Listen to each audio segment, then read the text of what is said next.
The hosts feel it would be a little unkind to present this podcast without just a word of friendly warning. We are about to unfold the story of Frankenstein, a man of science who sought to create a man after his own image without reckoning upon God.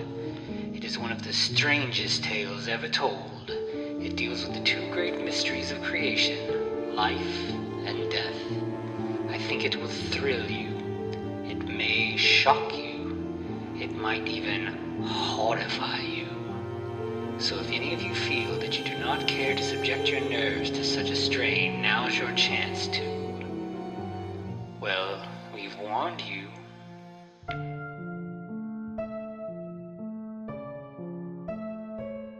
Hello, and welcome once again to the Frankencast. I'm the mad scientist, Anthony Bowman. My pronouns are he, him, and I'm joined as always by... the dream-inducing chloroform rag that is Eric Velasquez. My pronouns are also he, him. See, I told you, I've used the joke before, but this is very, actually, plot and integral, I guess. Yeah. Yeah, so as promised, we're talking about the Iron Giant this week, which I feel very like is... relevant. Yeah. This is the first episode we have recorded since the election stuff, and I know a lot of people are dealing with a lot of feelings and a lot of stress around that, and yeah, this couldn't have come at a more pertinent time, I guess.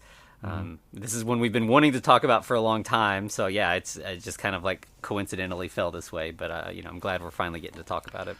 Yeah, we basically are, this is the conflict between those who are, quote-unquote, more reasonable on the left, which honestly is the case, and the McCarthyist reactionaries, right? Mm-hmm. Yep. So, all right, let's get into this thing. So first off, we're going to see a satellite traveling through space. I believe this is Sputnik. Yeah, it seems like it, and it's got the Russian symbol on the side, and Cyrillic, yeah. Yeah, we're told that it's we're Earth 1957. Yeah. Okay, because it seems more 60s, but I guess this is kind of the space race, right? Mm-hmm. Yeah. We're definitely Cold War era, and we as the satellite goes past, we see some sort of meteorite. Yeah, something, and it crashes. We find out we're in. Off the coast of Maine, there's a big storm. A lot going on here. We have a boat that's like struggling as like the waves are kind of crashing and everything, and it's starting to take on water. Mm-hmm. We have I think it's like a little fishing boat, and the sole like captain guy on the boat is like radioing for help. And then he's like, "Oh wait, no, I think I'm near the shore. I see the lighthouse." Well, it's not a lighthouse though, is it? It's two giant glowing eyes instead of the one that is the lighthouse, which he hits, and it looks like he's forced underwater. So this guy might be out of the picture already. Yeah. So yeah, we've got the two glowing eyes and sort of the silhouette of a humanoid shape here. It's very maybe an Iron Giant, right? Yeah. But then suddenly we see that man wake up on the shore, and now he is by a lighthouse. He seems okay. Maybe it was just a dream. Right? Yeah. He seems very disoriented, and even just from the first, obviously he's in a panic from the storm, but you do get a sense that this guy is maybe the town drunk, crazy. He's an unreliable narrator. Crazy Earl. Yeah, we'll hear later. Yeah. Yeah. And then we just cut to a child, riding through this just picturesque, beautiful New England town. It's just late 50s, everything's just idyllic, very idyllic. Mm-hmm, absolutely, yeah. And he ends up he's riding a bike. He gets to a little diner. He goes inside. His mom works there, and he's excited to show her something. Right, and she already knows. She's like, "Oh no, not another pet. Please, dear God. Do you remember the raccoon?" Right? Yeah, and he's like, "No, it's not a pet. It's a friend." Right, which you will set free here in a little bit, cause all kinds of trouble, right? Yeah. And she's like, "We can't take in any more strange, critters in the house. I need to rent out the other room in the house so we can make ends meet. And I can't just have, I'm not going to be able to get a renter if there's a raccoon running around the house or whatever. Right. So obviously we now know that the family is devoid of the father. We don't know what happened to the father. We just know he is out of the picture. Yeah. And they're suffering as far as money is concerned. Yeah. But she clearly like is a very loving, indulgent mom, and she's like, okay, fine, let's see it. What do you got? Too bad that looks like the whatever it was has escaped. Yeah, he peeks in the shoebox, it's empty, and he's like, oh, he's outside. I wanted to leave him out there until I got the approval. Let me go get him. I'll be right back. Right, and then we see a beatnik who's just kind of reading his paper, drinking his coffee. Looks like maybe the squirrel's running under him. Yeah, it's running around under his table. So now we get the kid. We get his name is Hogarth. And so now he's like scrambling around, crawling, trying to get to the squirrel. Right, but we also get this intercut story where Crazy Earl is talking about maybe there's invaders from Mars, or this could be a mythological giant or something, right? And everyone's like, yeah, sure, buddy. But Dean, the beatnik, he's like, hey, I saw it too. Yeah, he's he almost seems like a guy who's like new in town, but he also like people seem to know him. Like he's kind of. It seems like he would be more of an outsider, but people seem to kind of like and respect him a little bit. Like they kind of listen when he says this, but they just kind of. The townspeople are like, "Oh yeah, maybe Earl, maybe it was actually a whiskey or a beer that you had." And when Dean chimes in, they're like, "Oh, that confirms it." he's a little special, right? Yeah. Then Hogarth's like, "You saw this too?" And Dean's like, "No, I didn't really see anything, but like we got to stick up for the kooks, like they're." Right. So yeah, he's just a cool guy who's like, not gonna like put up with the townspeople making fun of this guy, whether it's true or not. Like, clearly Earl is worried about something, and like, he doesn't need to suffer for that. Yeah, I feel like Dean would get along in our neck of the woods just because we have a kind of a slogan of "Keep Louisville Weird." Yeah, so that's this guy's MO. But he all of a sudden, as he's introducing himself as Dean, he starts clinching the table. It looks like the squirrel may have gotten into his pants. Yeah. And right at that time, Hogarth's mom comes over. And she's like, "Who are you? Who's this? Who are you talking to?"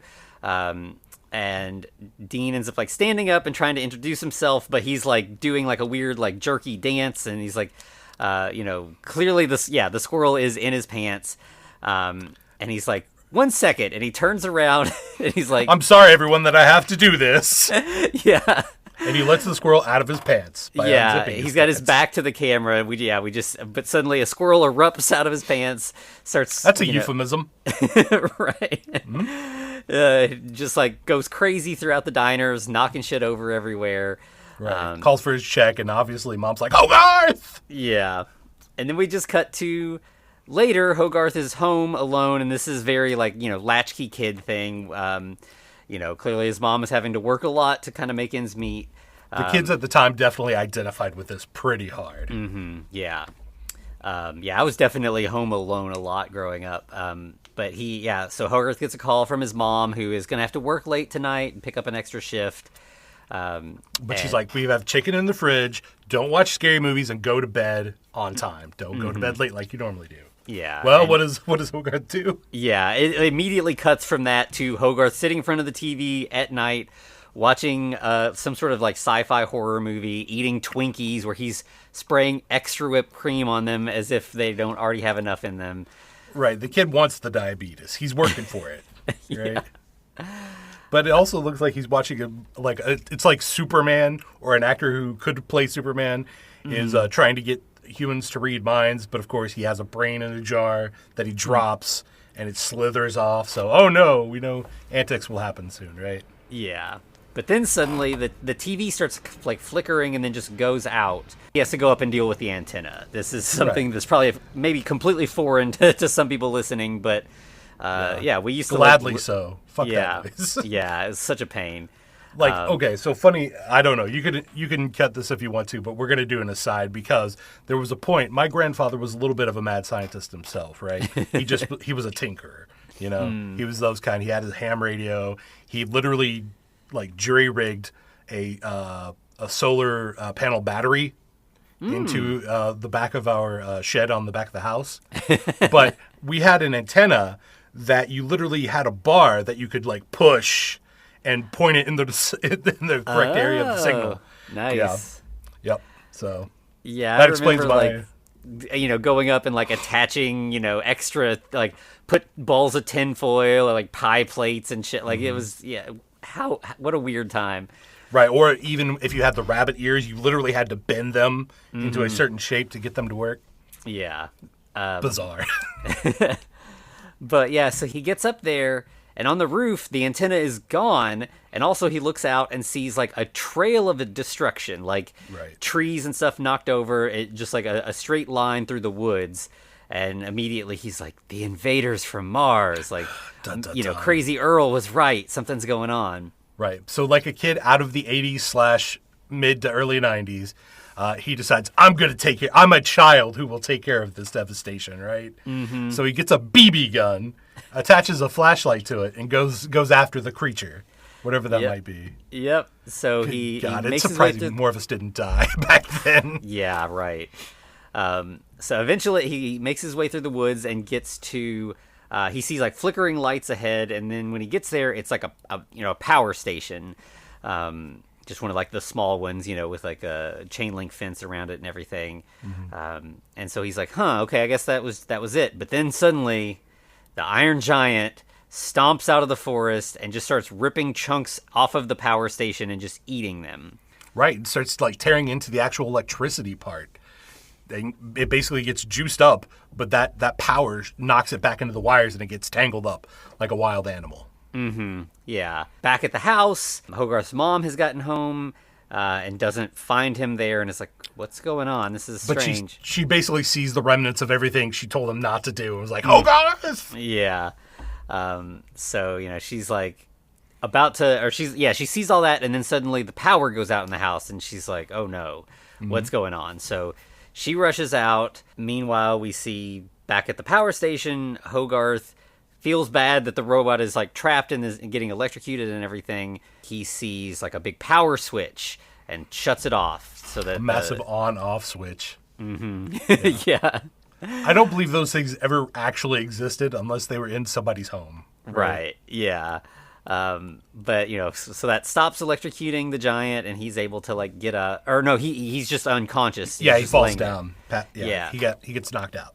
Yeah, but then the Hogarth goes up to him and is like, he's huge in comparison to this little kid. But suddenly the robot does wake up, scaring Hogarth, who runs away. Who realizes, I'm a little kid with a BB gun. This isn't going to work. Yeah. He ends up running into the middle of the road right as his mom is driving that way, and she slams on the brakes. Everything's okay. She goes full mom mode. Don't you ever do that again. You had me scared. Yeah. But she loves him, so she comforts him as well. Mm-hmm. Yeah. And he tries to tell her something ate the TV antenna, and she's not having it. She's like, okay, buddy, we're going to pump the brakes on that one. Yeah, she's not in the mood for like this silly, pretend game as far as she's concerned. Right. Which is odd because she could have looked up at her own house and saw, something has knocked the antenna off our house. Mm-hmm. Yeah. But we cut right from that to like the next day. Hogarth's at school. He is doodling drawings of the giant in his notebook. As they're playing the duck and cover video. Mm-hmm. Yeah. I love old propaganda that tries to make you feel safe. Yeah. Yeah, what a time capsule. Can we talk about that real quick? Yeah, The idea that the whole thing of the duck and cover, if you're not familiar with it, was that if you got under your desk at school, that will somehow stop the bomb from destroying you and everyone else. Or somehow save you. Really, it was probably just there to make it easier to identify the body, if anything, or give you a false sense of security. That's it. Yeah. The threat of nuclear war and the fear of that has kind of waxed and waned over the years. And like at this point, it's just kind of like a permanent specter that like we don't really think about the way that we did during the Cold War. Right. But we all kind of know it could happen at any time. Well, it was more ever present back then, right? Even in the 80s, it was like, it could happen, but whatever. Mm-hmm. Then the 90s happened, and everything was fine. Everything was great until it wasn't. Yeah. So while the duck and cover thing's going on and Hogarth is doodling, we have some other kids in the class who are mocking Crazy Earl and his, the stories he's been telling around town of a sea monster. And Hogarth's like, no, it wasn't a sea monster. It's a giant robot. Right, and they're like, okay, buddy. Yeah, sure, bud. Yeah. But anyway, we know that Crazy Earl was talking about, he called the government. And they said they're going to send a guy over. Yeah. Then we see over at the diner, Dean is back, and he is chatting with Hogarth's mom. Earl comes in at that point and is talking to Dean. He's trying to sell his tractor because there's like a chunk has been bitten out of it. That's weird. Yeah. What could have done that? And yeah, Dean's like, yeah, I mean, it's, I can take it for scrap. It's obviously not worth anything the way it's damaged. And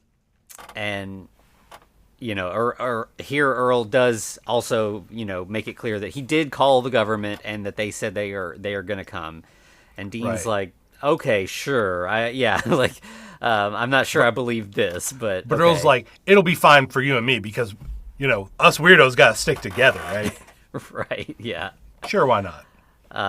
But sure enough, we are introduced to a government agent who shows up. Kent Mansley, government agency. Yeah, he's out in the woods. He's talking. This guy he's talking to he's like a local construction type guy, like a contractor or something. He's like a foreman, right? He's like the foreman of a logging or construction company. Yeah, he's got like a hard hat on and everything, and they're looking at all the damage in the woods. It's like something has bitten into the power plant. That's weird. What could have done that? Yeah, and they're like, we don't know what happened, who did it or whatever. We did find this weird clue, and he hands Agent Mansley this badly damaged BB gun with like a chunks bitten out of it, and it says hog hug. That's weird. Yeah, the like etched into the stock. And Mansley at this point is like, okay, this is all bullshit. I'm ready to get out of this nowhere town. Then he goes to get in his car, and half of it is just like eaten away. Like while he's been talking to this guy in these few minutes, something something big has happened. Right? Yeah. So he goes and runs to tell the foreman, who I think his name is Marv. And he's like, you got to come see this. Like something happened to my car. And when he comes back, now the car is just gone. And Marv is like, what am I supposed to be seeing here? What's happening? Yeah. So we cut away from that to like later that evening. Hogarth goes back into the woods. He's like, I need proof now. I've seen this thing. Nobody believes it. So he's got a camera, and he's also got just like a little sheet of scrap metal that he's found somewhere, and he's like trying to use it like bait. He's like, I've got something for you to eat, big guy. Yeah. He wanders around through the woods, and he ends up he's a kid. He like sits down next to a tree and like dozes off. And when he wakes up, it's like daylight, and the Iron Giant is standing there looming over him. I do like the way that this is done. This is such a kid thing to be like, I am scared to death of this thing, but I'm going to convince myself I'm not, and I'm going to keep approaching it. Basically approaching a wild animal to try and tame it. That's a great idea. Don't do that. It's like I love this about kids. I feel like I was definitely this kind of kid where I was like, I was terrified of everything, but I was really interested in those scary things. So it'd be like, I would try to watch a scary movie, get terrified, have nightmares for weeks, but then I would go try to watch it again. It's like there's something about it that just keeps drawing me in. And that's definitely what's going on here with Hogarth. It was scary but inviting, but your interest also drew you in. It was almost Victor Frankensteinian, right? You couldn't not do it. Yeah. So of course, when he sees the giant robot again, he gets up and runs. But the giant just hops up and follows him, like runs after him. And the kid's like, "Hey, I'm possibly the luckiest kid in the world. I got a pet robot here." Yeah, because I think that while he's running, he ends up he knocks himself out again, right? He runs into a tree and bloodies his nose. Yeah. But now when he wakes up, the giant's just sitting there next to him, and Hogarth is like, Hogarth like sits up, and the robot kind of like mimics his movement, and it mimics everything he does, right? And then this is where he's like, oh, okay, this is not a bad thing. Like this thing's not going to hurt me. It wants to know me. It wants to understand me. This seems good. And so not only that, but it literally tosses the on-off switch down to him at that point. And he realizes, oh, you saw me save you. You realize what I did. Yeah. Hogarth is like trying to talk to him, but it's not really responding back. And eventually he like points to a rock and he's like, rock. And the robot does kind of like get out this kind of like, rattly sound that is sort of sounds like he's saying rock. And then it like rips a tree out of the ground and is like, rock. And no, that's not that. That's a tree. Yeah, we're going to expand your vocabulary here. This felt very similar to like Bride of Frankenstein with the blind man. Like clearly this Iron Giant is intelligent, but it's just never been given an opportunity to learn. And Hogarth is giving him the time of day and like spending time with him. So it's also childlike, right? And obviously the best way to teach yourself something is to try to teach it to someone else. Mm-hmm. Yeah. So yeah, Hogarth is super excited. The robot's learning words, and he's like, "What do I do with this? This is amazing." But like, I can't tell anybody about this because this is really crazy. So we cut from that to Agent Mansley is now having a meeting with like the mayor. Yeah, it's like the mayor, the police chief, just like the local authorities, whatever town council. There's, I don't know, 5 or 6 people in a room at the police station. It seems like all old white guys, right? Of course, yes. Yeah. But he's like, okay, there's this giant. We have this amazing discovery just on the horizon, right? I'm gonna need everyone to pitch in and help me out. And everyone's like, what? What are we talking about here? He's like, there's something big happening here. Maybe it's an alien. Maybe it's the Russians. I don't know. But we got to get to the bottom of this. We're like ground zero for something really, really big. But yeah, everyone's just kind of like, okay, whatever you say. Right. Meanwhile, Hogarth is trying to actually get them on. He has to go home, but he's trying to get the giant. I keep calling him monster. Sorry, the giant to like stay. He's like, you stay here. I have to go, and I'll be back tomorrow to help you out. Yeah, don't follow me. You got to stay hidden. And the giant keeps trying to follow him. Doesn't understand all of this. And as they're going along, they pass railroad tracks, and the giant who needs to eat metal to survive, tries to take a bite out of the railroad tracks, and Hogarth's like, no, you can't do that. Like, there's some metal you can eat. This is not that. And then the alarm goes off. Yeah, we hear a train is coming, and Hogarth's like, we got to fix this right now. Like, put this back together. And I love how the Iron Giant is a hobbyist because he's like making sure everything's pristine and straight and like perfect. And he lines everything up, and then he like looks down the track to make sure everything's flush and just as perfect as it could be. And that's the moment when the train decides to hit him. Yep, he gets full on hit by the train, and we see Hogarth then like the giant is blown into pieces. The train has been derailed. We have somehow the conductor gets out okay and is like walking around like calling out like, what happened? What did we hit? Is everyone okay? Yeah, but then we see like an antenna like shoot out of the giant's head and starts like blinking. Yeah, like it pops up kind of like Bender from Futurama, sticking out of the top of his head. And the pieces start reforming on him, or they start like rolling back over to him. Yeah. Various parts are crawling and flipping towards him and everything. The train conductor is wandering around, and Hogarth's like, we got to go. This is bad. This is gonna be trouble. Right. But that's when Kent Mansley and company get a call, or the mayor gets a call saying, "Hey, a train hit a giant metal creature." Mm-hmm. And of course, everyone else is like, "That's bullshit." Whatever. Yeah, but Mansley is like, "We got to go." I think he takes one of the he borrows a cop car and like speeds out. Of course, Mansley's car is gone. While all that's going on, the giant has reassembled. He follows Hogarth back to his house, and like Hogarth is able to get him to hide in the barn. And this is when Mom arrives home, and Hogarth has to go home. He has to go to his mom. Yeah, so he's like, "You got to stay in here. It's going to be okay." Meanwhile, at the wreck site, the conductor is describing all, it looked like a giant metal man or something, and Mansley's like, "Oh yeah, I'm onto something now, baby." Yeah.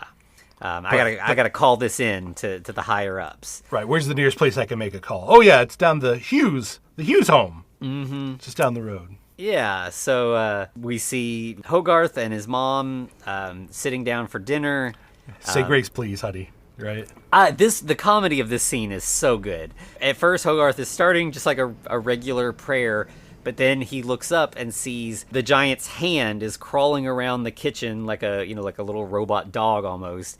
Oh yeah, very much so. And he's like, "No, stop, Satan, stop Right. being." Like he keeps yelling at the hand, trying to incorporate it into the prayer, and it's really great comedy here. And eventually, like, the hand, it like goes upstairs. It like crawls out of the kitchen, crawls up the stairs. Right, and he's like, "Oh, thank you, God." Yeah. The end. Amen. Yeah. And his mom's like, "That was an interesting prayer for sure." Right. Okay. I would be like, maybe, honey, maybe we need to see an exorcist. This is a few years before that movie, but why not, right? Yeah. So, and then there's a knock at the door. Hogarth goes to answer it. It's Mansley, of course, and he's like, I'm government agent, Kent Mansley. I need to use your phone. And Hogarth slams the door. And he's like, "Oh fuck, this is real bad." And then he opens it. He tells the hand to go off. Just go somewhere else, right? Yeah. And then I think Mansley knocks at the door again, and Hogarth's mom comes in and is like, "What do you do? Why didn't you answer the door?" She opens it. He does it's Kent Mansley with the U.S. government one more time. Yeah. And she's like, "Oh, I'm Annie Hughes. Nice to meet you. This is my son, Hogarth." Mansley's like, "I just need to use your phone real quick." So he calls his boss, tells him all this stuff, and the boss is like, this is crazy. No, there's no giant metal man in the, like, this, no. Right. He's like, basically, right now you have a feeling, right? Mm-hmm. If you got me a witness, maybe we could send a couple other investigators out there. If you got me an actual photo, we could send the whole army. But a feeling, no, that's not going to cut it, buddy. Yeah. So Mansley is feeling a little defeated, but he's like, he wants to get out there and find his evidence. So he goes to leave, and as he's driving away, he's making fun of Hogarth's name. Yeah, what kind of name is Hogarth? Hogarth Hughes. Yeah, and then all of a sudden he looks down, he sees the BB gun there. Hug. Yeah, and he does a U-turn real fast, knocks on the door again, and he's like, Kent Mansley, U.S. government. Yeah, and he's like, "Hogarth, is this maybe yours?"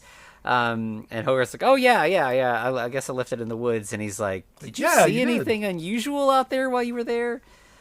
And of course, Hogarth's like, No, I don't know what you're talking about. Everything totally normal. I didn't see anything out of the ordinary at all. And that's when we hear a flush come from upstairs. Mm-hmm. So he runs up the stairs, and meanwhile, Annie's like, "That's weird that he said he didn't see anything to you, because, like, he was telling me all this stuff about a giant metal man or something." Right, and Kid's like, "Okay, I gotcha. I'm picking up what you're putting down." Yeah.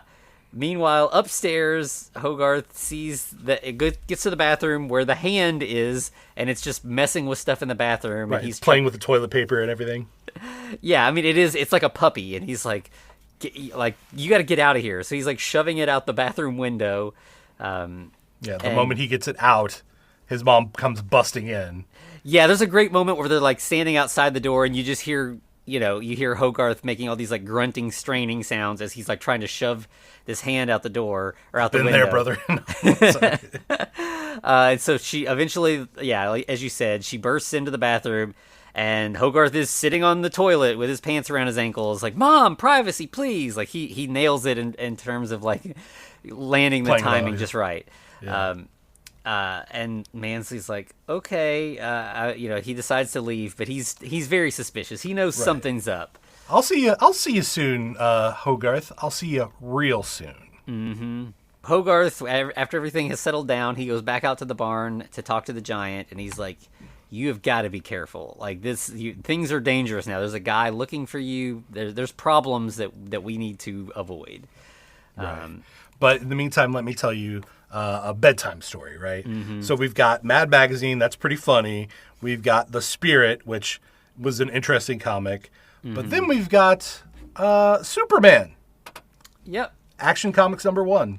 Yeah. So he's telling him about Superman. He's like, he also came from outer space like you, but, he is a hero. He uses his powers for good. Right. But because the giant likes foreshadowing, he moves the Superman comic over, and we see Atomo, the Metal Menace. Mm-hmm. And yeah, he points at it like that looks more like me, More though. like me. And Hogarth's like, no, he's the villain. He's not like you. Yeah, you're Superman. Yeah, and he says Superman. And then the robot's stomach growls, and Hogarth's like, oh yeah. I'll help you find some food. So the giant picks Hogarth up and goes outside, and this is super exciting. I mean, this is like every kid's dream. This is the adventure moment, right? Yeah. Like he's just like flying above the world, like basically like he's on Superman's back, like Lois Lane gets to be, but like, right. But he's just like in the palm of the robot's hand. But then they walk past the town, and Hogarth is like, yeah, that's Rockwell. Mm-hmm. And for some reason, why does that set off the giant? The giant's like, Rockwell, I'm there. Yeah. I don't know. Yeah, I don't know if it's from like the Rock learning that earlier, or if there's something else. But like Hogarth's like, no, they're not ready for you yet. Like, it's going to take some time before that's ever going to be possible. But as they're wandering through the woods, they come upon an abandoned car, and Hogarth's like, oh yeah, that's been there for a while. I think you can eat that. But right, then, it's an old rusty car, right? Yeah, but then all of a sudden a tow truck starts driving up, and Hogarth's like, oh wait, we gotta hide. Hey, it's Dean. Yeah, and he's got the tow truck has a big sign on the door that says McCoppin Scrapyard, and he's hooking up to this abandoned car and taking it away. And so it's like, oh, well, that's a shame. You were losing your food, but scrapyard. That's a lot of metal. Yeah, so they end up kind of like following after the tow truck, from a safe distance. And once they get there, the robot is just feasting on all this scrap. Well, that is until he gets a hold of a car that the horn just keeps going off. Mm-hmm. Yeah, as he like bites into it, he breaks it or whatever, and Hogarth's like, "Fix it! Stop it! Right. You're gonna alert everyone, right? Yeah, but instead of just like eating the whole thing or something, the robot just like chucks it up across in the the county. Yeah, like a shot put. Like it just like goes crashing into the woods somewhere really far away. Dean bursts out of the house, like looking for trespassers. Like, well, he's got a crowbar. He's gonna beat somebody to death. Yeah, but instead he just sees Hogarth standing there on his doorstep. He's like, "Sorry, kid. Like, you can't be too careful. You'd be surprised how many people like try to steal scrap metal." Not today, you won't. Right? Yeah. I've got a funny story about someone stealing a whole line of copper out of a coaxial cable, but we could talk about that later if you want to hear it. So yeah, he's like giving Hogarth a tour of the scrapyard now. He's just like, what do I do with this kid? And this is when Dean reveals he's more of an artist than just a junkyard or a scrapyard owner. Yeah, he's got like his own little like barn where he like welds bits of scrap together and tries to make things. And he's like, at this point, I can't really tell if I'm an artist who sells junk or a junk man who makes art. That was an interesting '90s like hobby, right? The whole scrap metal artist. Yeah, it does feel like that was something a lot more common back then. You don't see it much anymore. Mm-hmm. But yeah, it was just like every kind of like weirdo would just have like some crazy thing that he'd welded together in his front yard or whatever. Right. If he didn't comprise it of rubber tires or whatever. Right. Yeah. Or maybe a mixed media of both.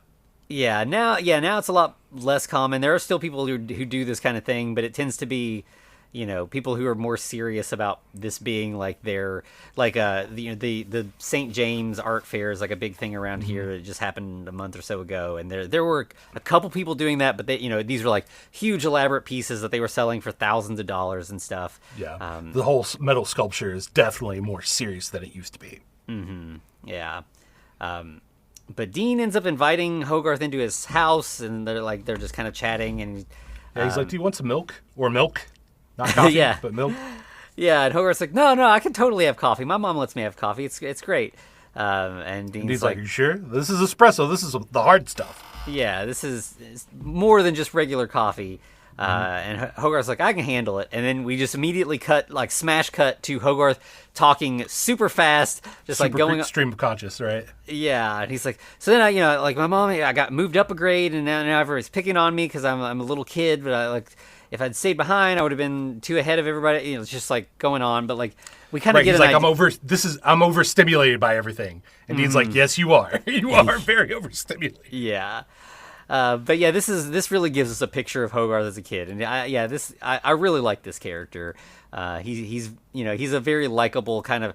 He's like a lot of times the Dennis the Menace, Calvin type characters can often be like a little bit insufferable. Like they're like they cause trouble, they mess everything up. But like he kind of like Hogarth definitely is in like that sweet spot where he's not as destructive, not as like chaotic. Like he's more endearing, right? Mm-hmm. Yeah, he's very charming. Right. So can we talk about this? Because at this point we have both of the father figures. You have Kent Mansley, who is the evil stepfather, for lack of a better word. He's the hard-assed disciplinarian. Mm-hmm. Whereas you have kind of cool dad Dean, who's like, yeah, do whatever you want. It's all good, But I'm just trying to make sure you don't die. Yeah. And Dean here's like, this movie does a really great job of like setting up a few little things that like, they don't feel like inconsequential, but they don't feel like they end up paying off in ways that you don't quite expect as you go. And like as Hogarth's talking about being bullied and stuff, Dean says you can't let the bullies define you. You have to be who you are. Choose to be. Yeah. Which is good advice to give to a kid for sure. But it definitely like will culminate in something a little later. And then we hear like as he's giving him this good advice, we hear a sound outside, and Dean's like, what was that? So he rushes outside and he sees Hogarth's trying to stop him. Yeah He's like, oh. But there's the Iron Giant just standing there, and Dean's like, what the fuck, like what is this? Right, we got to get out of here, kid. This is dangerous, right? Yeah. And Hogarth's like, no, it's totally fine. And the robot is also panicking because he sees there's this guy that's upset and everything. And so Hogarth's kind of like stuck in the middle, like, no, everything's okay. I know this Giant, he's cool. And Giant, like, this guy's name's Dean. We like Dean. We're not going to hurt Dean. Everything's okay. And he manages to kind of like, calm the situation down.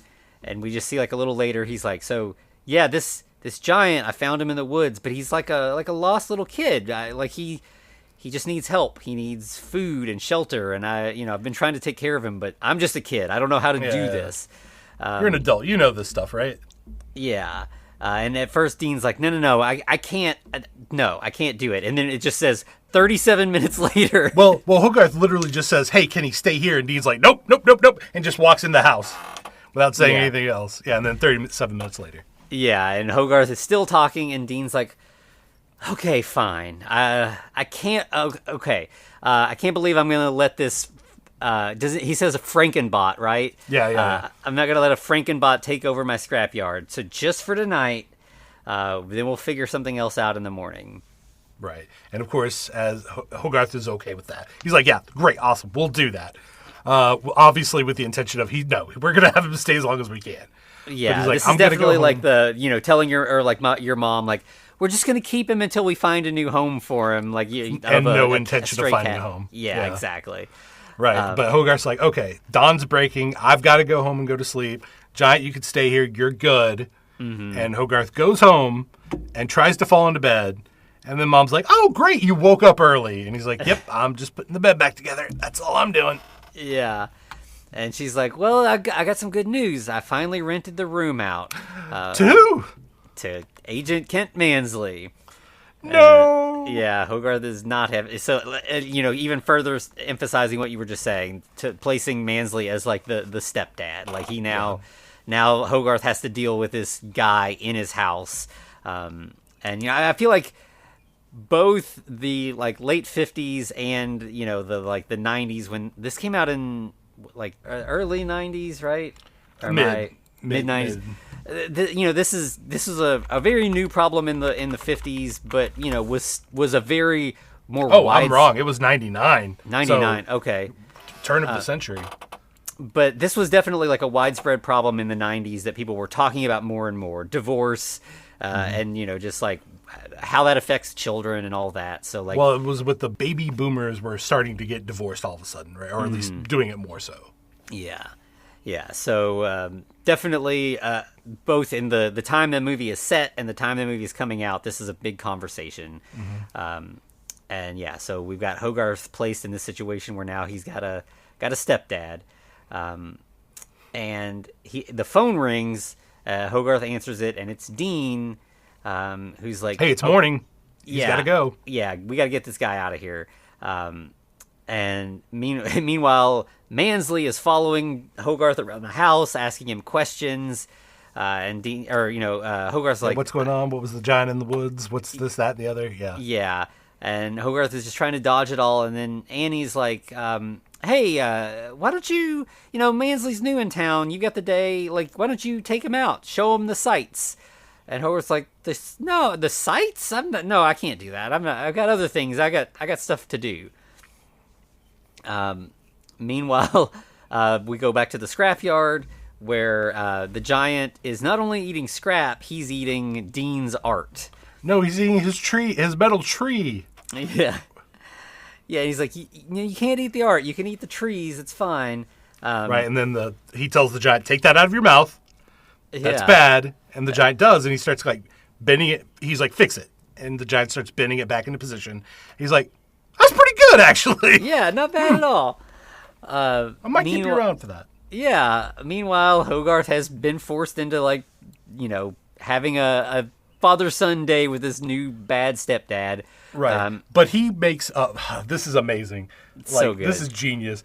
He's like trying to teach Kent. He's like, hey, we do this new thing with our milkshakes where we just take like a candy bar and just crush it up over the milkshake. And it turns out he fixed one for Kent, but it has something in it called Cocoa Lax, which is a laxative. It's going to cause something to come out of Kent later. Yeah, yeah. And this like I feel like this is very uncommon like today, but like this is it's a pharmacy, soda fountain, like apothecary kind of place. Yeah. There's a few of these in like little quaint towns you can still get to, and I love them. I don't know, like I'm so fascinated by these. There's one in like it's definitely Americana, right? Yeah, yeah. I love these kind of little towns like this. I don't know why. I just have always had like a passion for them. So this is feels very like nostalgic and sweet and everything. But yeah, of course, the great joke here is the chocolate laxative in the drink. Yeah, you got to get rid of them somehow, right? Yeah, and that'll do it. Yeah. So Mansley is like still giving the hard sell to Hogarth that like something. I need to have you not been paying attention to the news? About Sputnik, the Cold War, like. We gotta keep our homeland safe and secure, and that's my job. Keep the homeland safe. That's great. That didn't sound like anything that came out of Germany in the 1930s, right? Yeah. But yes, and like kind of nowadays, and he's like, so we know that we didn't build whatever this thing is, and that is reason enough for us to destroy it because we didn't build it. Right. Yeah. This whether it's from outer space or from Russia, we don't trust it. So, like we're not going to give it a chance. Yeah. We got to get rid of it right away. We're not going to ask, can we make use of it or befriend it? We're just kill it. That's fine. Yeah. Yeah. Boy, I wish that mentality had gone away. Right. Permanently. Yeah. But as he's really kind of like pressuring Hogarth, his stomach starts gurgling and he's like, you stay right here. I got to run to the bathroom real quick. I'll be right back. Yeah. He gets the bubble gut. Mm-hmm. And of course, Hogarth uses this opportunity. He runs away. He goes straight to the scrapyard and finds that, where he got the phone call earlier and Dean was like, get rid of this guy. Now Dean is like having a good time. He's teaching the Iron Giant about art. Yeah, he's having a coffee and basically saying, you go off, King. You do what you got to do. Yeah. And he's like, you haven't doing arts and crafts? That's undignified. Says the child. Yeah, and Dean's like, well, what would you have me do with it? Like, what's he supposed to do? Hogarth has the best idea a kid can have. Yeah, he gets in a wrecked car at the scrapyard and has the Iron Giant pick it up and swing it around, and he's just pretending he's in a rocket ship. Right. Well, the giant decides let's be a centrifuge, kid. Yeah. Hogarth's having a great time. This is like an amusement park ride, basically. And Dean's like, you gotta cool it. Like, people can see this. Right. Of course, Hogarth has the kiddest reaction ever. Nah, baby, I'm in Coolsville. Population us. you know? Yeah. Meanwhile, Mansley has come out of the bathroom, and now he's just, he lost Hogarth, but he's just asking around the town for more information. And in the process, he ends up coming upon a camera hanging up in a tree. Yeah. And this is where Hogarth and Dean decide to relocate Coolsville to the lake.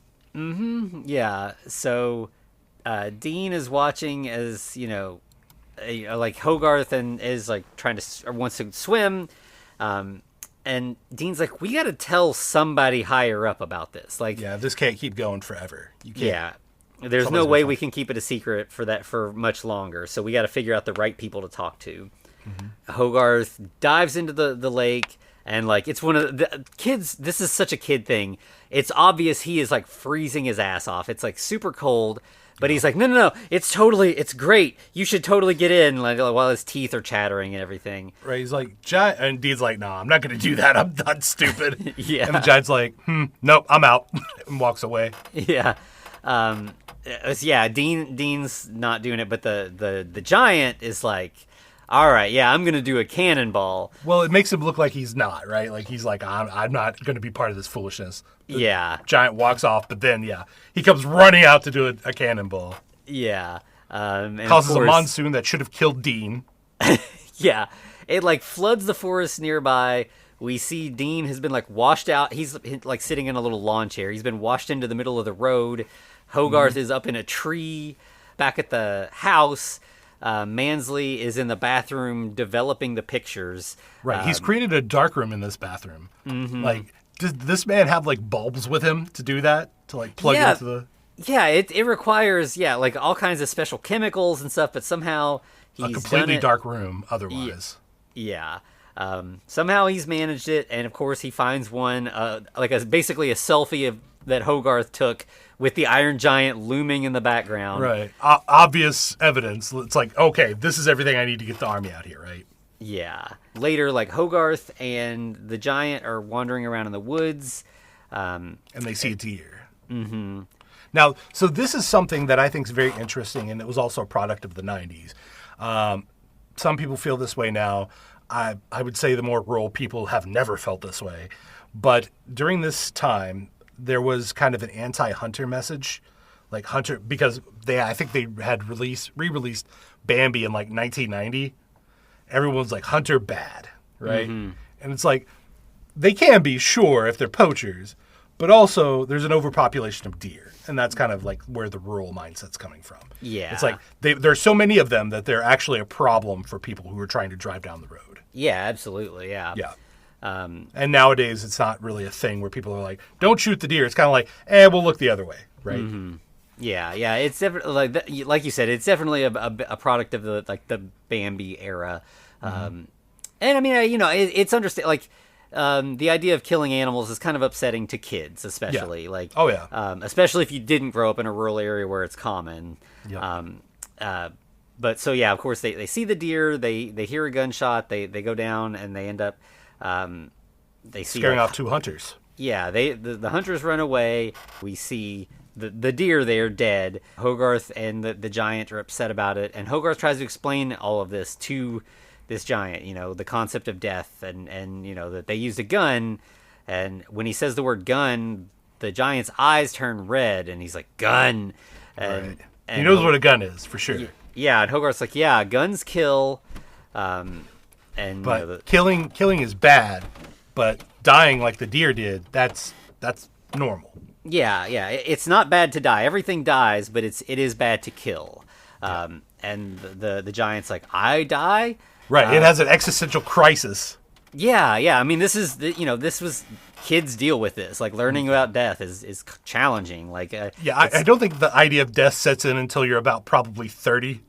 Yeah, and then it's like, real. I could probably die. Yeah, 100%. Yeah. And Hogarth's like, I don't like this deer. It got, it died and it's just gone now. But people have souls and souls live forever. And I think you're a person. I think you can think and talk. Like I think something about you will live on. Yeah, you think, you talk, you care. and that's what gives you a soul, I guess. And this kid's speculation. Yeah, right? and the giant says souls don't die. Yeah. Because that's what Hogarth's mom told him. Souls don't die; they go on forever.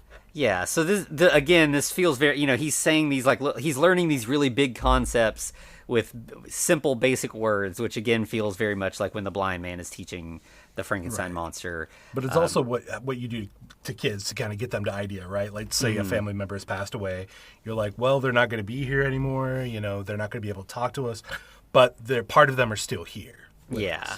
Yeah, they're in heaven, or they're living on in your heart, or whatever, your beliefs you have that you're telling the kid. Exactly. Then we see, a little later, Dean is at home.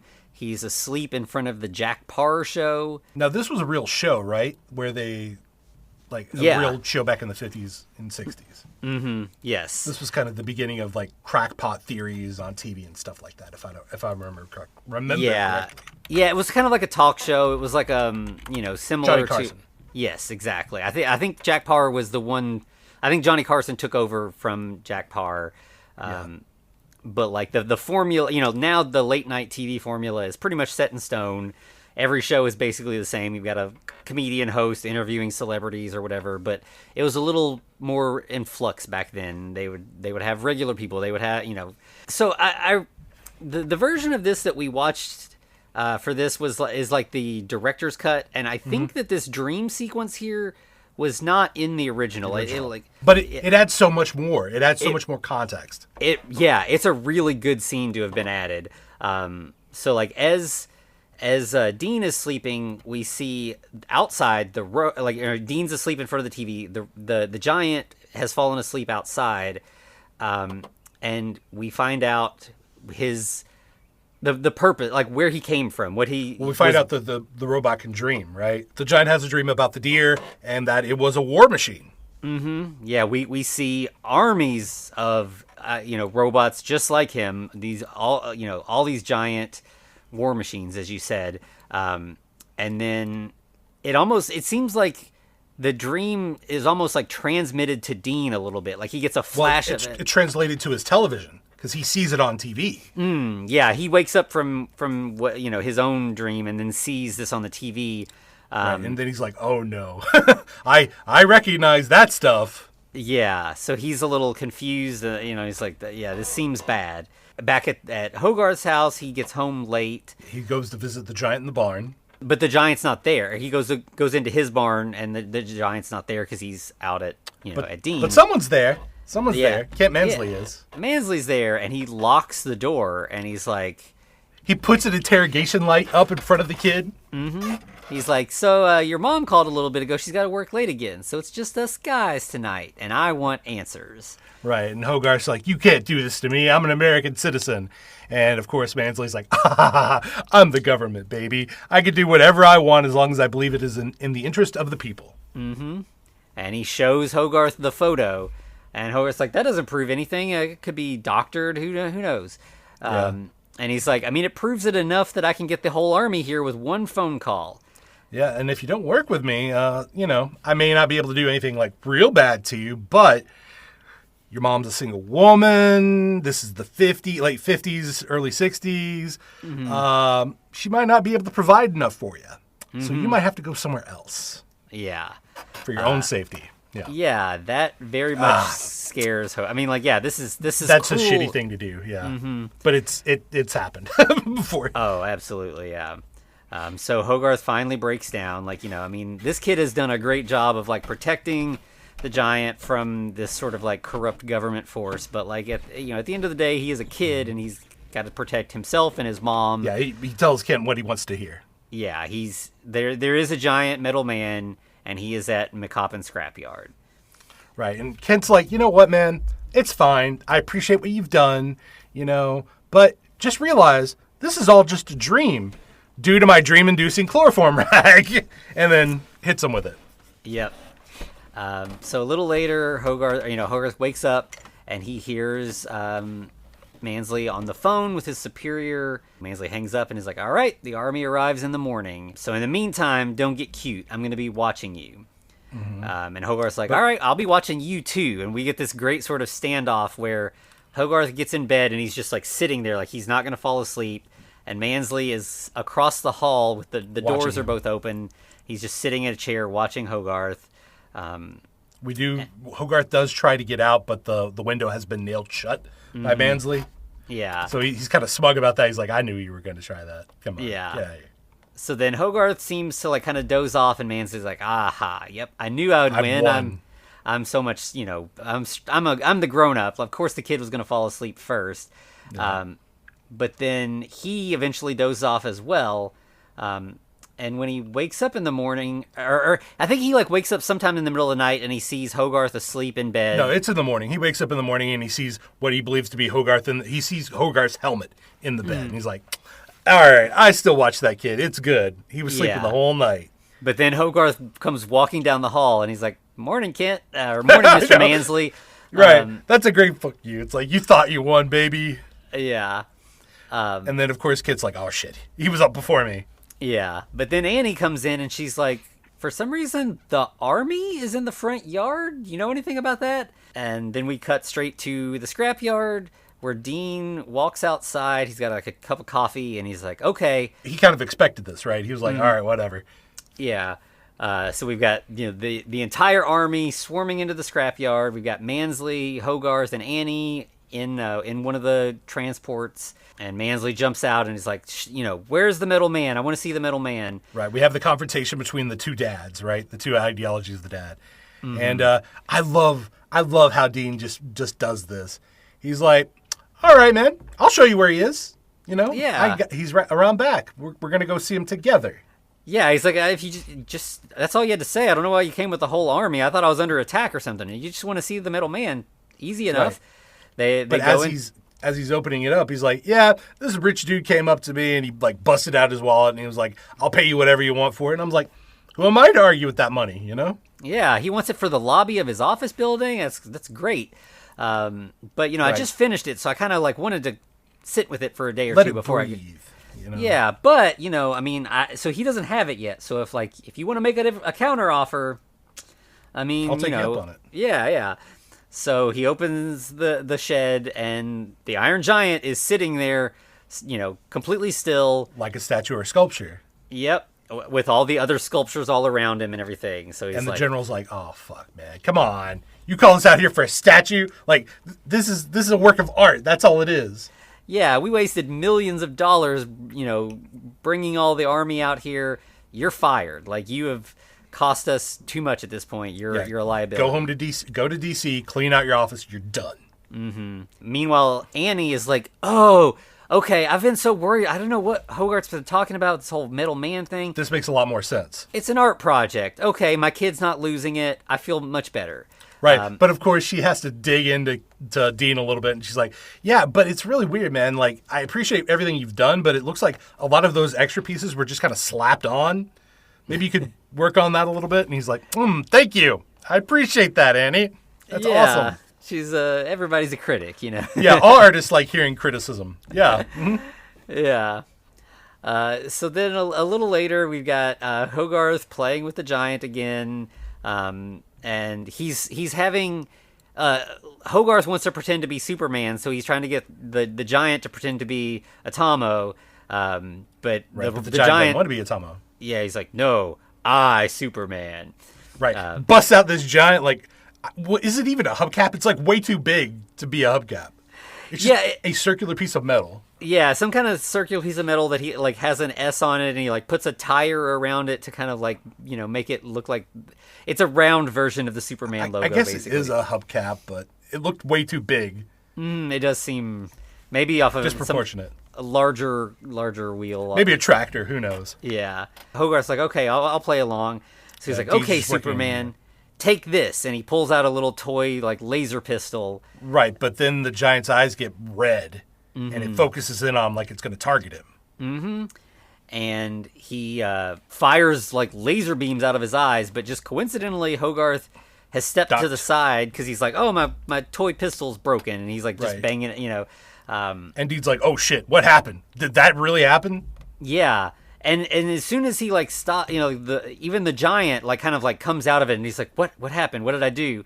Like he's almost like blacked out when he goes into like war machine mode. And Hogarth's like, "What? Hey, what's wrong? What happened?" He goes back into playing Atomo and Superman with him being Atomo. Yeah, and again, the giant goes right back into laser mode, fires again, but this time Dean saves him. Yeah, like knocks Hogarth out of the way. And again, the giant kind of comes back to normal and is like, he's like kind of apologetic and confused. And Dean is like, you're a weapon. Yeah. You're a big gun that walks around. You could have killed this kid. And the giant's like, I not gun. Dean is like, look at the, he points at like, I think it's like a car that's got like a big laser hole in the side. A still burning hole in it. Mm-hmm. And he's like, you could have done that to Hogarth. Right. And of course the giant's like, oh no, maybe I am gun.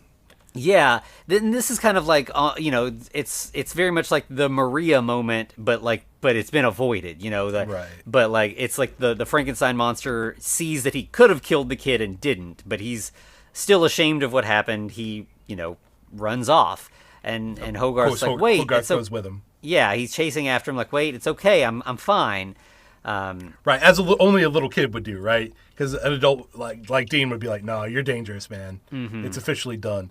But he does look at the gun and he's like, wait, the giant only did this when he thought he was kind of being targeted. Yeah. This was a defensive reaction. Yeah, Dean's kind of figuring it out, like, oh, maybe he is a more defensive device. He is dangerous, but he's not actively trying to hurt anything. He's just a very powerful defensive device that we got to be careful. This is another juxtaposition between Dean and Kent, right? Whereas Dean actually thinks about it. He tries to figure it out. Kent takes everything at face value. Mm-hmm. And he's like, oh, that's immediately the response, right? So we have to respond with equal or more force. Yeah, it's kind of, like the mutually assured destruction kind of stuff. Like, this is definitely very... it echoes the nuclear arms race, basically. Right. So, of course, when Dean realizes this, he jumps on his motorcycle and speeds off after them. When he gets to Hogarth, he picks him up and he's like, I'm figuring out what's going on, but like, we need to talk about this. Yeah, you're not going to catch up to him on your feet, kid. Let's go. Hop on the bike. But then we cut to some other kids who are looking for the monster that they've been hearing about. They've got binoculars. They're, looking around. Right. They're talking about how crazy Earl is. How crazy Earl is. Mm-hmm. But they're up on like a balcony, like on a higher up level of their house. Maybe apartment complex, an old style apartment complex. Yeah. And the balcony breaks, and they they fall, and they're like hanging off the side of the building or whatever. But they're screaming loud enough that the giant can hear them. Mm-hmm. And the giant has, like, I feel like at this point Hogarth and Dean have made it pretty clear about like hiding and being safe and everything, and the giant has made efforts to like not be seen. But in this moment, he sees these kids in danger, and he just runs to help them. Right. So that's his first response, is actually to help, which is that's a good thing, right? Yeah. So he's running into the center of town where everybody can see him. This is he is risking his safety for these kids. Right. Exactly.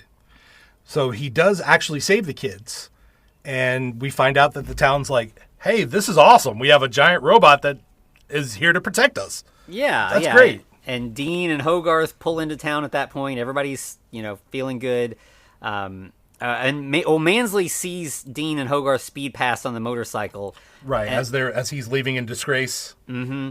And then but Mansley looks in the rearview mirror, and there's just the giant robot standing there in the middle of the city or the little town, and he points it out to the boss and the whole military. After causing an accident and getting the whole caravan to stop.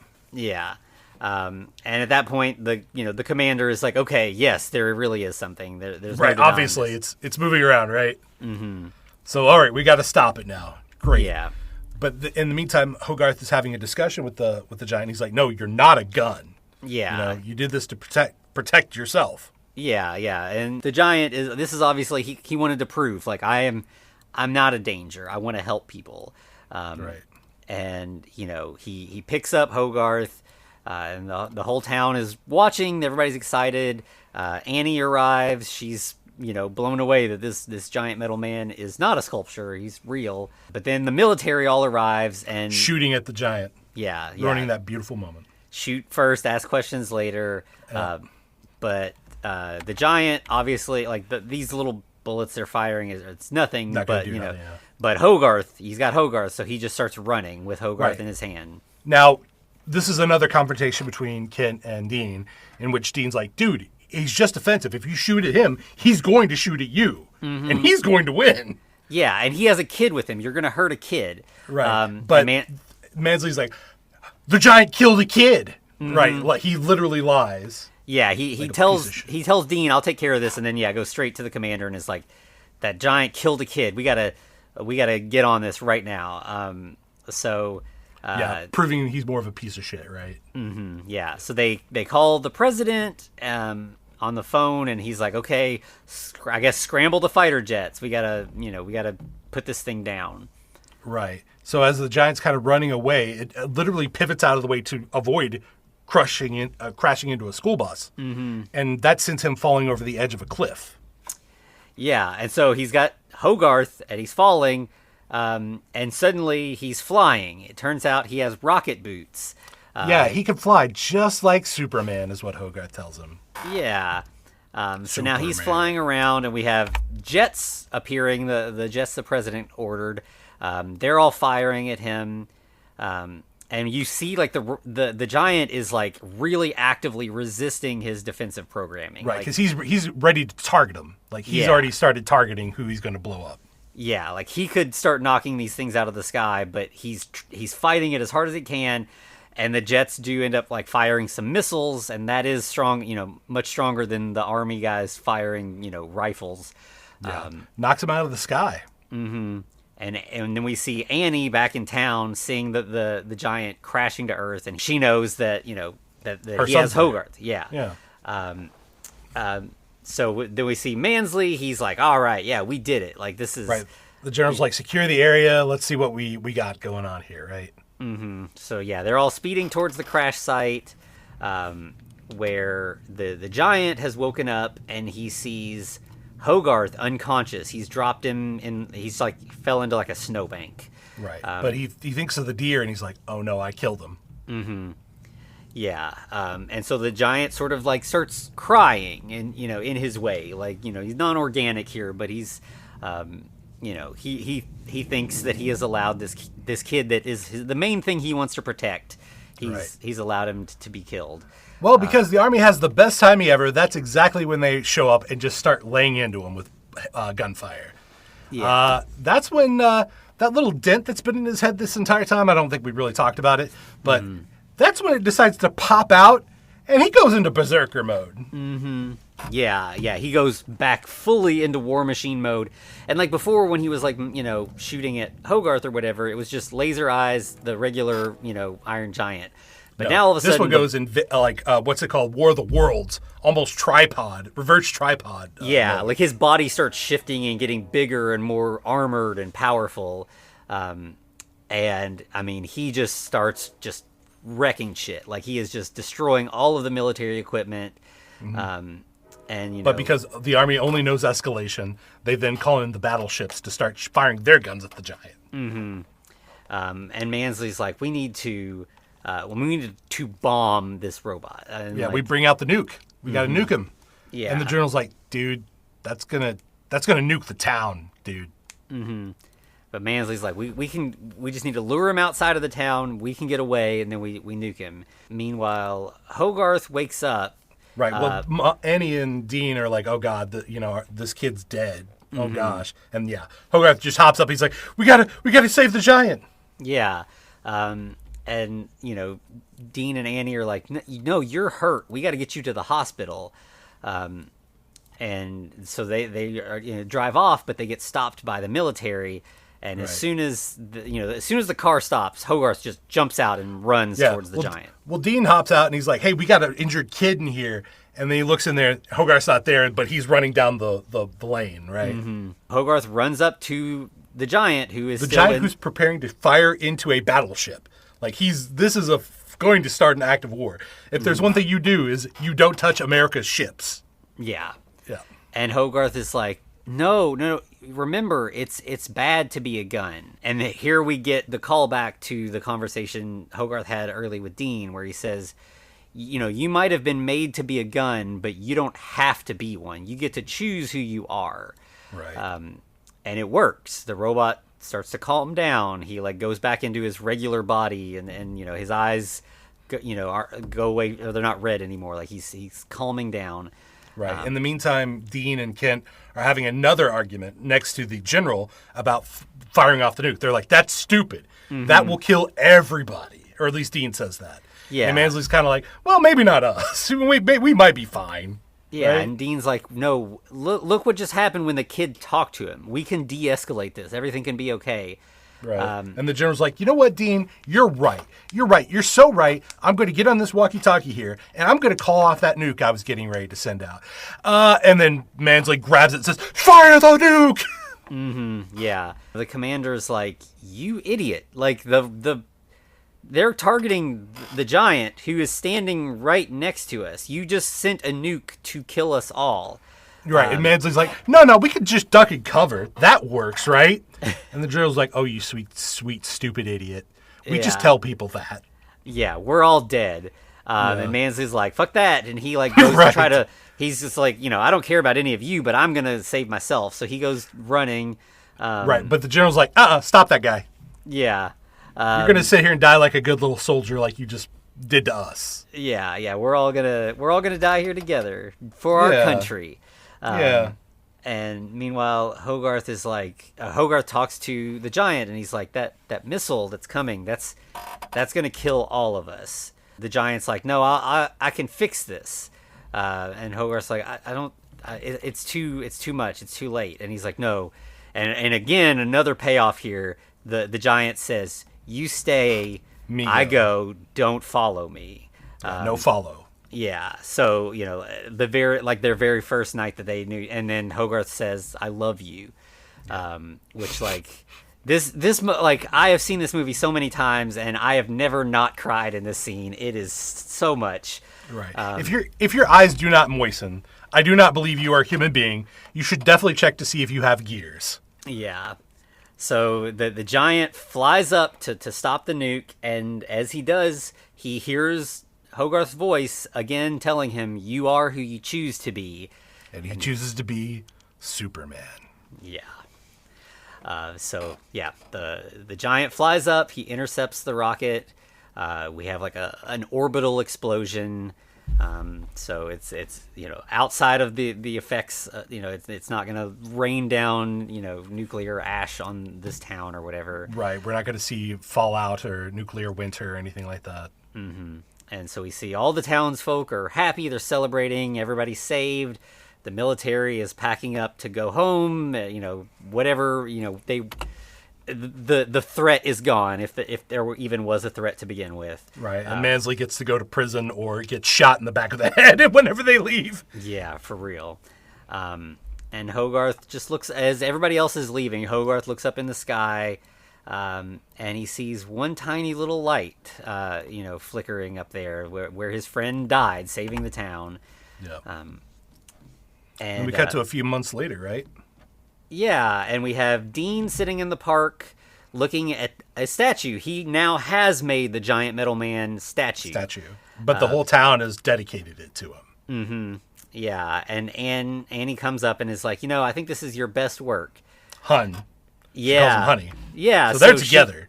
She chose the right stepdad here. Yeah, right.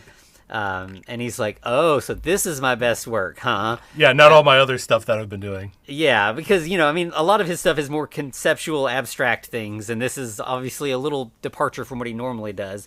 But, this is an artist, right?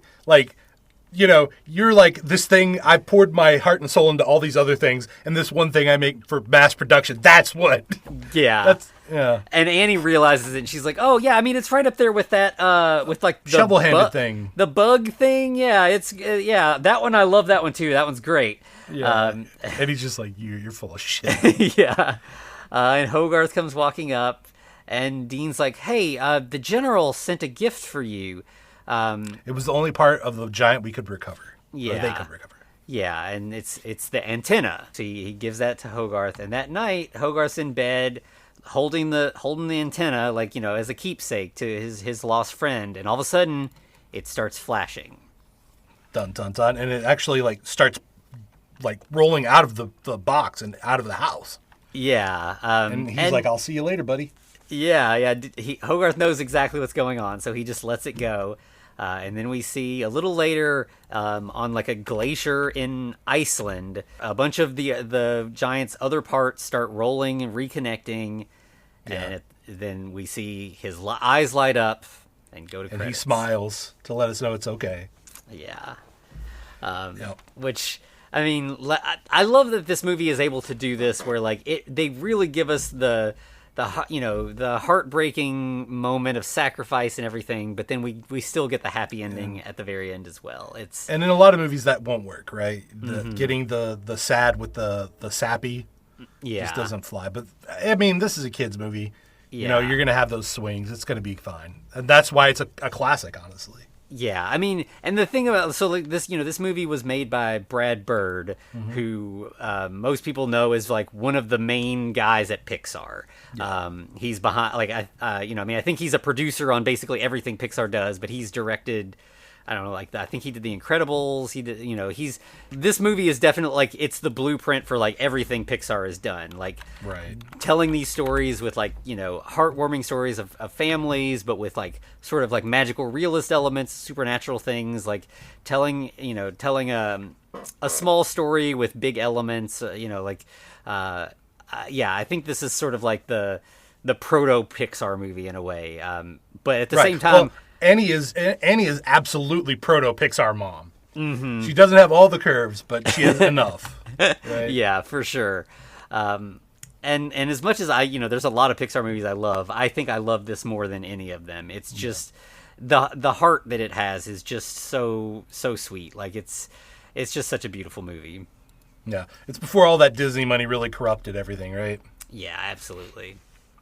But honestly, Pixar hasn't done a ton of awful stuff. I mean, everything they do is usually at least good.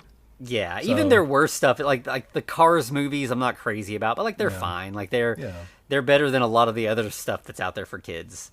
Right. Now, I think I would have to say that Brad Bird's live action portfolio hasn't done as well. Oh, I didn't even. What live action stuff has he done? Ghost Protocol, Tomorrowland. Remember that? Okay. Yeah. Those have kind of done just absolute garbage. But yeah. I don't think they were garbage. It's just, you can't do any more Mission Impossibles. Those movies have run their course. Yeah, they have like a really strong following among I've seen a few of them. They just haven't ever clicked with me. Yeah. I feel like it's kind of like the Fast and the Furious movies. Like, I don't. If you love them, good for you. I'm happy you got this huge franchise, but they just, I don't know. They just kind of bounce off of me for some reason. Right, and then hilariously, he turned down Star Wars: The Force Awakens to go to do Tomorrowland, which nobody remembers Tomorrowland. It had a great message, but also fumbled at the end. So I'm assuming Disney had something to do with that. But yeah. That sounds right. We might talk about that one day in the future because it is a Frankenstein creation. Interesting. I've never seen that one, so yeah, that would be I'd be interested to check it out. It was absolutely a mess, just in concept, if not. Well, there are actually kind of almost Frankenstein monsters in it. So, yeah. All right. Well, anything else we got to say about this? I think that's it. There's as we kind of sort of hinted at the beginning, like this idea of like. Government sort of like overreach and sort of distrust of foreign elements and, the sort of like warmongering tendency with the American government and everything still feels fresh today. It's made a comeback. It shouldn't have, but it did. Yeah. Which is kind of funny. This coming out in the late 90s was kind of like a rare sort of peaceful moment with America. This was like... the Gulf War right? stuff. Yeah. Everything was parties from here on out. Mm-hmm. That was the idea. Yeah, after the Gulf War stuff, it seemed like everything was good. And then, I guess, There was a certain date that occurred in September, yeah. Yeah. 2 years after this, we decided it's time to have war forever, and we still do. I mean, it makes the big bucks, right? Yeah. So, oh well, but that's where we are today, and this movie, I guess it's just going to be relevant forever. I mean, it's a beautiful story, but I would love for the government stuff to feel very outdated and just like, oh well, at least we moved past that, but. Yeah, not yet. I long for the days in which kids were like, that's completely unbelievable that the government would do that. Yeah. Right? Yeah. But even then, we were like, we knew, right? We were like, yeah, they would do this. Yeah. But, I mean, but it's a classic for a reason. If you ask any millennial, they will tell you that it is one of their favorites, or at least they enjoyed the heck out of it. If you haven't watched it, do yourself a favor. Pull it up. Find it. Absolutely, yeah. This is definitely worth checking out. Yep. All right, well, anything else we have to say about the Iron Giant? I think that's it. You know, Anthony, I need some more of that '90s rose-colored glasses, man. Let's stick to that, because that was a good time that we didn't know about any of the bad stuff, right? That's when the internet would fix everything, and the super genius tech billionaires wouldn't just drown us in our own polluted water, right? Right. Yeah. Yeah. So let's go have a good time with Burt Reynolds and Ryan Gosling in one of his young early roles, and go to Frankenstein and Me. Yeah. This felt sort of like an appropriate double feature. But, again, we get a child befriending a giant monster, and this just, as you said, it's also a very '90s thing. So. This one's definitely less known and less sort of beloved than the Iron Giant, but I think it's a fun one, so I'm excited to talk about it. Absolutely. All right, anything else we got? I think that's it. Where can they find us, Anthony? So you can find us on all the socials at the Frankencast, including TikTok. We're doing more and more there. Thanks for your patience there, but we're making use of it and having fun over there. You can also email us at thefrankencast@gmail.com, and as I said an episode or two ago, if you need anything in these trying times, we can't offer you an egg, but we can offer you at least a shoulder to cry on, or at least someone to talk to. Yeah,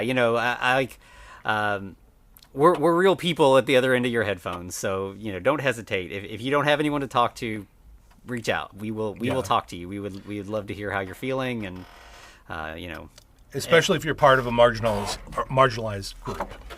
100%. You're obviously we're cisgender heteronormative individuals, but we understand. We have a lot of friends that we can put you in contact with, and just we can empathize at the very least. Absolutely.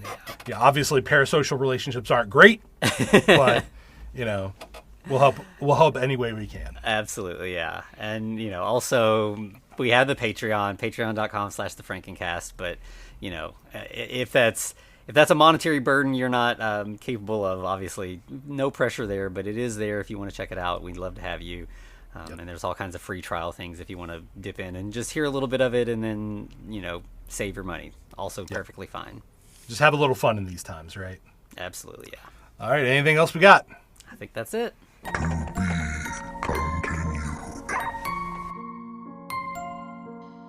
Looks like you survived another episode. The Frankencast is a production of FCR Media. It's hosted by Anthony Bowman and Eric Velasquez. Follow us on Twitter at The Frankencast, or send us a letter at thefrankencast@gmail.com. Our cover art is by Amanda Keller. You can find her at Keller Illustrations on Instagram. Our theme music is by Vivek Abhishek. Thanks for listening. I don't know if you can Vin Diesel my voice in that.